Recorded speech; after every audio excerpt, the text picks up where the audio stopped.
Oh, Hello. hi. How are you? I'm. I guess I'm all right. Hang on a bit here. I got to wash my hands. All right. Yeah, back. So how's it going, Glenn? Nice and warm today. Yeah, it is. It was pretty hot. A little windy. Oh, funny up there. Looks like there might be something on the storm side for this evening. Oh man. Yeah. Since I last talked to you, man, I've been reading the encyclopedia like crazy, man.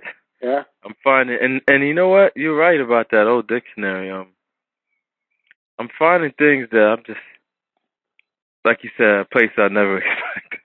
Yeah. Not under any title you would expect. Yeah. Yeah, like it's in the encyclopedia too, and it's in the dictionary. They have a term called abracadabra, Yeah. and I'm like, why would they put that in the dictionary? There's all sorts of things like that. I thought it was interesting how like you have the word delusion, and it's like half of that word is deluge, and that's I forgot the exact definition, but it's like that whole Los Angeles type of thing that they do.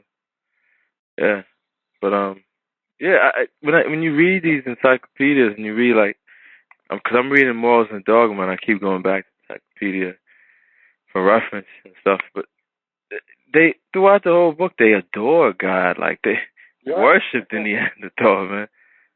I'm just like, wow, man. It gets kind of disgusting, man. I'm just like, this Neanderthal, fuck you guys, man. They want all this like adoration from people, and just it's like, wow. Well, somebody that's a control freak, that's what he wants. He wants to be the center of attention, of everybody's attention. Yeah, yeah, and I guess they are like the Neanderthal bitches. They just do that.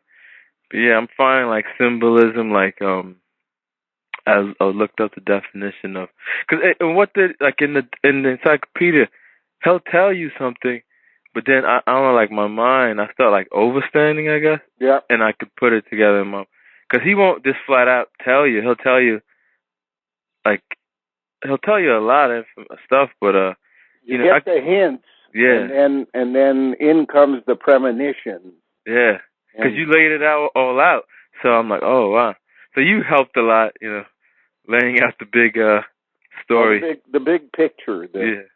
The premise for the entire story is what's required to put things in context. Yeah, yeah. Like I was looking up the one's definition called the blazing star. When they go in there, and they said this is the star of direction, the star that guided, the wise men. Yeah, and that's also and they were wise men from the east, so that's all symbolic of that priesthood. And I guess stars is rats, and the rats are leading. So, so yeah, I'm finding little things like that all throughout. When they talk about stars, you're never sure if they mean tar, rats, star, but it's all the same thing because it all is a path. A journey follows a path. Whether the stars are on television or in the sky, or whether they're in streets as tar, it's all basically a journey following a path. Rats lead the way. I like the one about why are the rats first off of a sinking ship? Oh. Because they chewed the goddamn bottom out. And they caused it to sink. Oh. Yeah, I am finding all these little, revelations, and there's a lot. I know it's a lot. A lot of it's to me, a lot of females see a lot of it's like BS to me. Like, but there's a lot of wisdom in there. Sure. But it's just funny how they Satan and Saturn, mm-hmm. Satan and Santa. Yeah. Satan's cause, right? Same people. Yeah. But it's just it's ironic how they don't. These people are like the total opposite of all this wisdom, and they're all taught this growing up, like, because we're taught education, public education, and they're taught this, like. But it's all like I'm looking up like the Kabbalah, the meaning of the Kabbalah. It's all taking me to Zoroaster. This all goes to this person. This. And I know it's all and when they all talk about like the founding of like Zoroaster, it's always they always have caves and these people go into mountains and live as hermits as caves and just. And Zorro is another way of saying ruse, and Aster is the stars. Oh. So it's the ruse of the stars, and stars lead the way. So, are they talking about people? Or are they talking about going into space? Or are they talking just about the journey? Yeah. So those are the things you got to always keep in mind. Because they do all of them. Yeah, they do. Yeah, it's I don't know if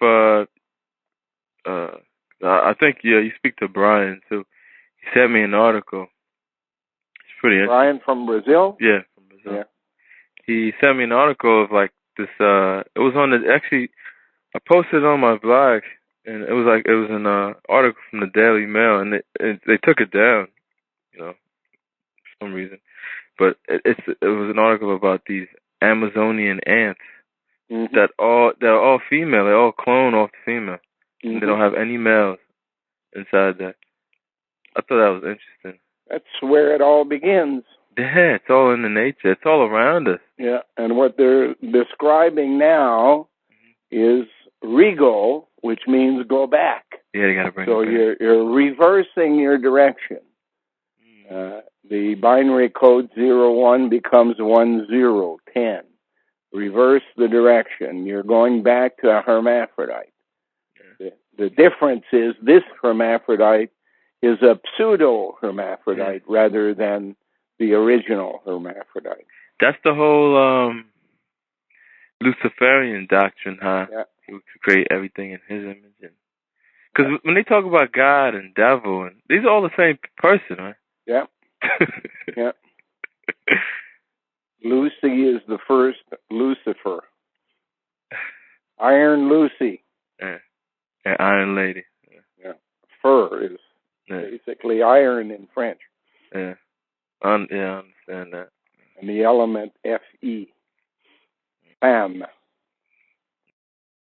So yeah, when you were talking about because this is taking me in your research, have you went and read through the Rig Veda hymns?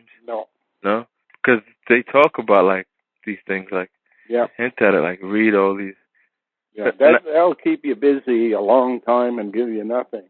You keep using in Hindu long words. Yeah, long words that mean nothing.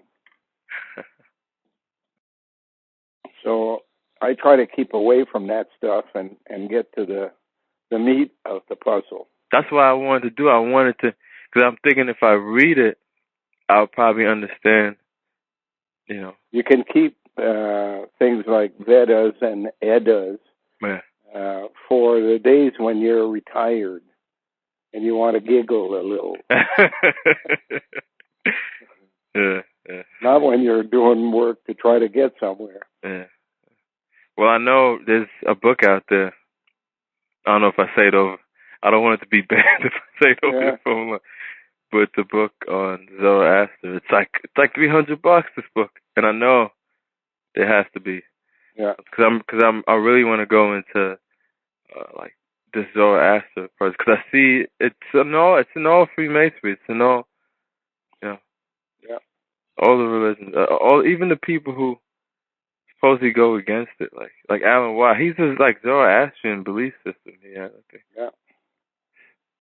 So, that's what they were all taken to Persia for. It's they call it the diaspora in Israel, but really it's a scam. It's spread the people, the Jewish people throughout the world, while you take all the priests and their families back to Persia and you give them a 49-year crash course in Zoroastrianism. And then you bring them back. And then they don't fit. So then you have to send them away to Germany and start a new country in central Germany. And it becomes the center of Judean teachings, Germany. It's from there that they take control of Europe, and where Nazis were evolved. Yeah, and all Nazism was, I'm seeing they were just trying to their doctrine. They were like, it goes back to like India, and they were trying to Ashkenazim. Yeah, but it's pretty. Speaking of Judaism, I ran across a guy called I think his name was Clement of Judea or Judaeus. Yeah. Clement, but I'm finding all these like different sects and cults and mystery schools, and the interesting thing that doesn't sound interesting when you're first looking at it is who comes back from Persia into Israel. And they list the tribes, and then they list the names of the people. And it's amazing how these names still exist today and how they are in positions of influence and power, especially in the media. Thakur is one of the most important names there. And Stephen Thakur is the BBC's, what do you call it, 60 Minutes. The kind of guy that asks probing questions of everybody on the pretext that he wants to help the people to know, but in fact, he's working for the system to try and get information that the person may not have made public before. Yeah. Speaking of that the media, I seen something and I was thinking about you. I seen it. It was all over the news, like over here, and I was, I was in the gym and in the locker room. And I seen it, and I was like, because it was like, oh, a shooting just happened. Oh, we don't even know. Yeah. It was 12 people, or this number 12. It killed 12 people, and I knew that was like a message for the people, like I said, to know. So now I see a method to all this madness. Yeah, it's good for ratings. Yeah, that's the sick part. I didn't even stay to watch it. I was like, this is all control, like, and people just shake their heads like, oh, like, they because it's not happening to them. They're just like, oh. A picture is worth 1,000 words, and therefore they have to build these pictures in your mind so that what you see is what they've said, not what happened. And always interesting when you hear somebody, a commentator on TV or radio, and he'll talk about the extreme left wing, the extreme right wing. Right away at the beginning, you don't like these people. Yeah. And that's their job, is to polarize and make half the people go in one direction, the other half go in the other direction. I know my mother's calling me like, oh, you're extreme left wing, yeah. So I'm extreme. Now, using their terminology, extreme left wing is supposed to be what, like communism or something? Or? Yeah. So now I'm a communist. And if you're right wing, you're a Nazi. And there ain't no difference between one of them. Communists and Nazis are basically management of the people by a different group. Yeah. Communism is by bureaucrats, and Nazism is by corporations. What's the difference? Yeah. You know, if you take a straight line and you put the different methods of governing people on the line, at one end you get communism, at the other end you get fascism. Yeah. What the people don't understand is the line is not straight. The line is in 360 degrees. The communists and the fascists stand side by side. Yeah, that you just remind me of that. They call it a circle, and the point within the circle, and this was like the symbol of their god in the past. It was that's bar, right? That's and you get 90 degrees going up from the ground, 90 degrees going down from the ground, 90 degrees going down into the ground, and 90 degrees coming out from the ground. No, that's a crucifix with the circle around. This one's a dot with a circle around it. It's like an eyeball. Yeah. I thought that was like, because I know that was like worshipped in the past. And now I understand what the 47th problem of elusive. It's basically telling you it's a 3-in-1. Yeah. 3. But they put it in terms of geometry and trigonometry. Yeah. I guess they try to confuse you. Yeah, man. When I get up there, man, you're gonna have to let me I don't know, whatever book you're not reading anymore. Oh, what I need to do as part of the things I want to do this summer is I want to take what is the library room downstairs and turn it into a video room. And you can't have both at the same time because people reading don't want to be listening to other people watching videos. Yeah. So I'll give you the job of moving the books to another room. And at the same time, you can dust them, read the titles, put them in place, and then you'll know what you want to read. Yeah. Well, I'll be happy to do that, man. I'm planning. I want to come there this summer, and I have another friend who's called you too. She's talking about coming up there. But yeah, I don't know. I am finding some people, but mostly it's just me by myself. Like in this world. You're not going to find too many people close around you. You need mass distribution for minimal response. So I guess I gotta have like almost like the mind of a salesperson, like that. But you got to have broad shoulders and not care what people think about them. No, that's irrelevant. It all comes down to numbers. When you're on sales, how many calls did I make today? How many demonstrations did I give? How many sales did I get? And it's all related. If you were to take the numbers from each person and add them up for a month, you'll see that there's a formula that comes pretty close to being, it takes me 7 calls to book 1 demonstration. And therefore, I've been told no 6 times. It takes me 3 demonstrations to make 1 sale. So I've been told no 2 out of 3 times.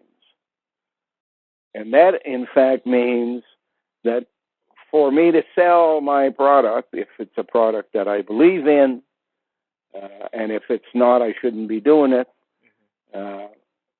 I have to be told no 20 times before one person says yes. So that's out of the 7 calls and 3 demonstrations, 1 sale. So you're doing basically 20 things in order to get a sale on the 21st. So you forget the sale, forget the demonstrations, and go out and do your calls. And if you do the calls, you'll get the demonstrations and you'll get the sales. And if you want to beat everybody else out in a sales capacity, you do 1 more call per day. Let everybody else do 7 calls and you do 8. That means that you will have 3+ sales, or 3+ demonstrations, 1+ sale for that period in time, and you'll end up winning every contest. And that's what I used to do. Yeah, with this stuff, I just try to make, because I used to be almost like argument. You try to force it down people's throat, even though they don't want to know. Yeah, now I don't bother with that, but now with people, because like on the internet, I talk to people, I've been on other forums with other people who, they don't know about your work, and they're trying to figure stuff out, but I know they won't understand. So what I try to do is I try to, I'll say something like something like, what is truth? And ask people, and I've been discussing this with other people, because I ask myself, like, what is truth? Like that question that. It's all relative. Yeah. And that reminds me, the good, the bad, and the ugly, this Trinity. Yeah. It's all relative. and that's these terms. That's a lot of the terms like Albert Pike uses, like these are all relative terms. Like, what's he really mean by these terms? But and then they can play with that. They can say, okay, it means this to this level, it means this to this level, but to them it means something else. But yeah, what I try to get them to think, and and what's if they the word relative? RE means second. Every. AT means 8. That's the number for male. AT. Oh yeah. There is no L, and that leaves you IVE, which is EVE, Eve. So the second male is the female Eve.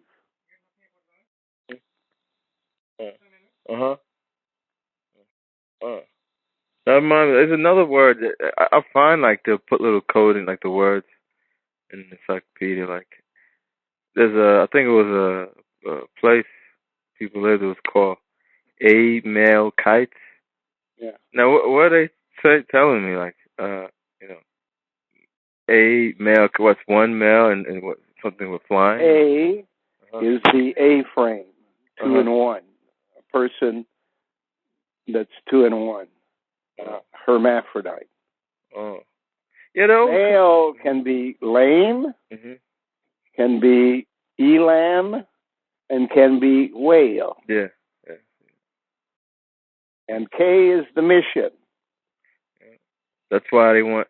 Yeah, I remember you mentioned. You said. And IT is somebody that is a nit, not either male or female. Oh, okay, all right. Yeah. And ES at the end, or EC, is basically saying here. EC, here. So anytime you see an EC or an ES or an EZ, it all means here. Look here, you'll find your answer. Yeah, you have an advantage because that French conversion. Yeah. But I'm catching on with the French, like. Yeah. Like my grandmother just came in Canada. When you look at the history of Europe and you find a family called Medici. Med-EC. Med-EC. Med here. Yeah. The media is here. Yeah. the medicine is here. Yeah, I look at the French words like when I hear like people speak, like my relatives, like she was telling me something about like when I was talking about slavery. She's like, "There's no more slavery. The people leave," and I guess that means liberate. And so I look at that, that LIB, leave. That's in Bible. That's in libraries and the Aries and. They're not libraries, they're libraries. Oh. Oh. Yeah. So what do you, like, when people ask you, like, these questions, like, what's reality? What do you say to them? Like, what is reality? It's all relative. It's the same answer that Stephen Hawking gave the CBC when they said, "Do you believe in God?" And Stephen Hawking said, "I don't answer that question." And the woman said, "Why not?" He says, "Because the words mean different things to me than they mean to you." Yep. So how could I be explaining what I believe and you have a different definition for the words? It's all relative. So it's the same thing with, like, evil, right? Yeah. Live backwards. Why is it live backwards? Why is it? Because it's evil. Oh man. It's not evolution, it's evolution. Oh, Eve. Evolution ended when creation handed over power to the hijacker, and the hijacker began evolution. That's the Neanderthaler in 80,000 BC. My opinion of what reality was that you can only tell somebody so much, but the ultimate reality, you got to see it for yourself. You can't. It's in your spine. Yeah, it's okay. You got to think of it like trees, pine tree. Pine and spine are related. So a pine tree is the first tree to grow because it can handle harsh weather. As it grows and develops barriers of trees, it provides protection to deciduous trees, which are more valuable and stronger trees, but cannot take root under the conditions that exist at the beginning before the pine trees provide cover. And the same thing exists with a human being. The brain is the most important part of a human being today, but it could not have become a brain until the spine provided cover. So the spine was the most important. The spine provided all of the growth during the hard times. And when the hard times were behind them, the real hard times, then that provided space for the brain to expand, the head to get bigger, the brain to expand.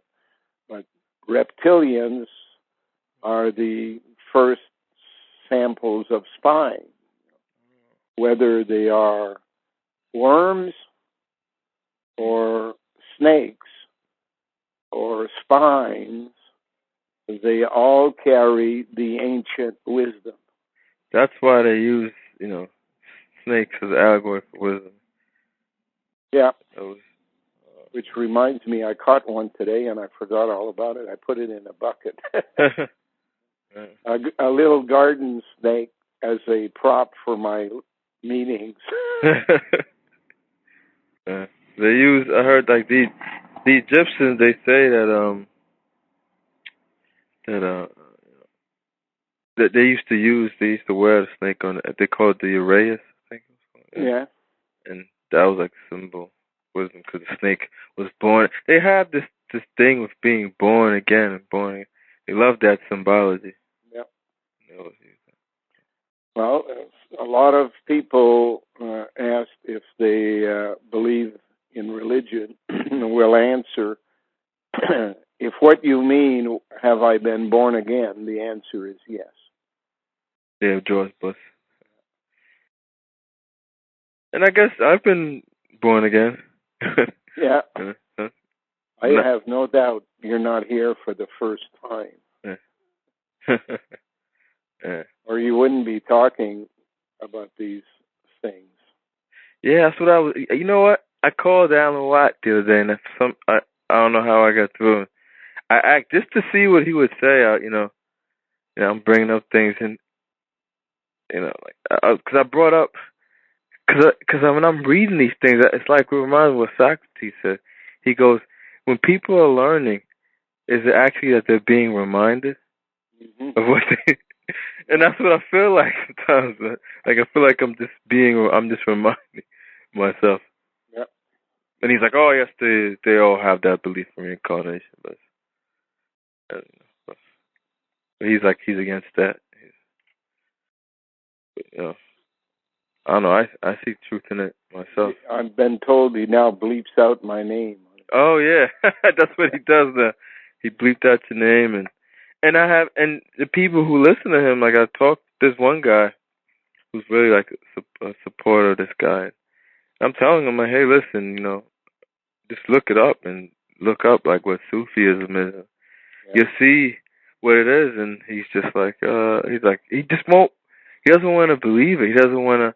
And I feel like I'm not gonna sit here and try to convince you, man. I'm just gonna tell you here, look into this. But it's like he wanted me to. He's like, just answer my questions, and he wanted me to do the search for him. Yeah. And I'm like, what do I look like, man? Well, that's why he used to call me instead of doing any work for himself. He would call me once or twice a week, and then use the things I had told him on his show. Yeah, I remember that. I remember hearing, like, on that old show he used to be on, and the stuff that you're saying, like, the older stuff in the newspaper, was the stuff that he was saying in his radio show. I was like, wow. So yeah, I see. we need kindergarten teachers. We need grade school teachers. We need high school teachers. We need university teachers, and we need postgraduate study. So he fits in the high school range, I think. It's better that he be doing what he's doing than doing nothing. Yeah. Because at least he awakens the beginners. Yeah. But he doesn't tell them. He gives people hints that, like, hey, listen, I'm controlled. Move on. But I guess some people, even in people who the whole conspiracy crowd, you see that they pretend to be not like the masses, but in the actions are just like the masses. So, yeah, that's what I see all the time. It's all there in your memory bank, your gray matter, if you can dig it out. And all you need is those little hints and sparks along the way, and it'll all work out. That's what I'm seeing. Like whenever I get the hints, and I start thinking and reasoning things, and I just I don't know. Like I really start like thinking, like, wow, maybe this isn't my first time. But yeah, but I'm reading this stuff, like, I'm learning things about, like, the Bible. They call it one of the greater lights in Masonry, the light of God or whatever. But they wrote what it is in the name. Yeah, bib. Bib, yeah. Yeah. When you're drooling, you need a bib. Yeah, and they said that it was the same, like, as the Quran and all the other books. But they call it the oral law. See, if he said at first it was the oral law, and Moses, basically, it was the moral spoken to people, and he spoke it to his brother Aaron, the other high priest, and then some other people wrote it, and that's symbolic of the patriarchal. Yeah. And you said there was a difference between matriarchy and matriole. Yeah, what is the difference? What's the difference? Material was what existed before the Ice Age. Matriarchal is what exists from the time of Noah. Oh. The Ark. Oh, man. It's genetically engineered matrial society. Oh, man. Matriarchal. Damn. So I got to go and look what matrial is all about. But I can't find... I don't think they even list matrial anymore. They don't. Because I remember typing that in and it was no search. What you have to do is just remove the Ark. Yeah. Be a sculptor, right? Yeah. Look for what's not there as much as for what's there. Because what's not there is as important. What creation created. You've got to think of it in the context of somebody saying, I'm going to take a piece of wood or a piece of rock, and I'm going to take away the garbage and expose the sculpture which was made by creation. It's there, it's hidden inside, and my job is not to make it, but simply to remove the garbage. There's a lot of garbage, though. It never ends. So, in a sense, I'm a garbage man. You know? Yeah, we're all garbage men. We have to undo what they've done to cover up their evil deeds. Well,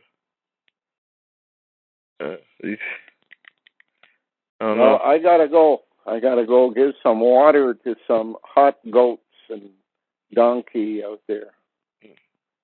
So, all right. I'll talk to you again. Yeah, and good luck, man. And I will see you, man. I want to see you. Good. All right. We're waiting for you. All right. Okay. Okay. Bye.